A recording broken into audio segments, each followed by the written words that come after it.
Genesis chapter 30. And when Rachel saw that she bare Jacob no children, Rachel envied her sister, and said unto Jacob, Give me children, or else I die. And Jacob's anger was kindled against Rachel, and he said, Am I in God's stead, who hath withheld from thee the fruit of the womb? And she said, Behold my maid Bilhah, go in unto her, and she shall bear upon my knees, that I may also have children by her. And she gave him Bilhah, her handmaid to wife. And Jacob went in unto her. And Bilhah conceived, and bare Jacob a son. And Rachel said, God hath judged me, and hath also heard my voice, and hath given me a son. Therefore called she his name Dan. And Bilhah Rachel's maid conceived again, and bare Jacob a second son. And Rachel said, With great wrestlings have I wrestled with my sister, and I have prevailed. And she called his name Naphtali. When Leah saw that she had left bearing, she took Zilpah her maid, and gave her Jacob to wife. And Zilpah Leah's maid bare Jacob a son. And Leah said, A troop cometh. And she called his name Gad. And Zilpah Leah's maid bare Jacob a second son. And Leah said, Happy am I, for the daughters will call me blessed. And she called his name Asher. And Reuben went in the days of wheat harvest, and found mandrakes in the field, and brought them unto his mother Leah. Then Rachel said to Leah, Give me, I pray thee, of thy son's mandrakes. And she said unto her, Is it a small matter that thou hast taken my husband? And wouldest thou take away my son's mandrakes also? And Rachel said, Therefore he shall lie with thee tonight for thy son's mandrakes. And Jacob came out of the field in the evening, and Leah went out to meet him, and said, Thou must come in unto me, for surely I have hired thee with my son's mandrakes. And he lay with her that night. And God hearkened unto Leah, and she conceived, and bare Jacob the fifth son. And Leah said, God hath given me my hire, because I have given my maiden to my husband. And she called his name Issachar. And Leah conceived again, and bare Jacob the sixth son. And Leah said, God hath endued me with a good dowry. Now will my husband dwell with me, because I have borne him 6 sons. And she called his name Zebulun. And afterwards she bare a daughter, and called her name Dinah. And God remembered Rachel, and God hearkened to her, and opened her womb. And she conceived, and bare a son, and said, God hath taken away my reproach.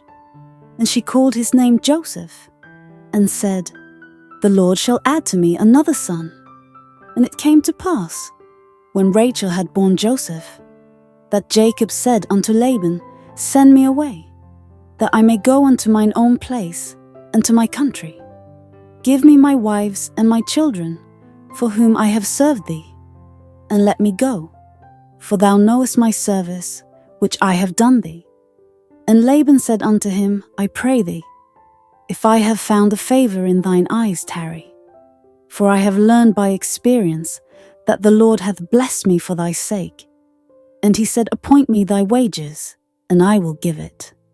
And he said unto him, Thou knowest how I have served thee, and how thy cattle was with me. For it was little which thou hadst before I came, and it is now increased unto a multitude. And the Lord hath blessed thee since my coming. And now, when shall I provide for mine own house also?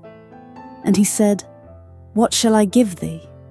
And Jacob said, Thou shalt not give me anything. If thou wilt do this thing for me, I will again feed and keep thy flock.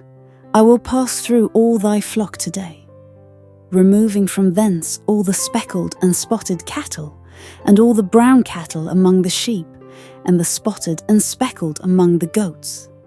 And of such shall be my hire. So shall my righteousness answer for me in time to come, when it shall come for my hire before thy face. Every one that is not speckled and spotted among the goats, and brown among the sheep, that shall be counted stolen with me. And Laban said, Behold, I would it might be according to thy word. And he removed that day the he-goats that were ring-straked and spotted, and all the she-goats that were speckled and spotted, and every one that had some white in it, and all the brown among the sheep, and gave them into the hand of his sons. And he set 3 days' journey betwixt himself and Jacob, and Jacob fed the rest of Laban's flocks. And Jacob took him rods of green poplar, and of the hazel and chestnut tree, and peeled white strakes in them, and made the white appear, which was in the rods. And he set the rods which he had peeled before the flocks in the gutters, in the watering troughs, when the flocks came to drink, that they should conceive when they came to drink. And the flocks conceived before the rods, and brought forth cattle, ring-straked, speckled, and spotted.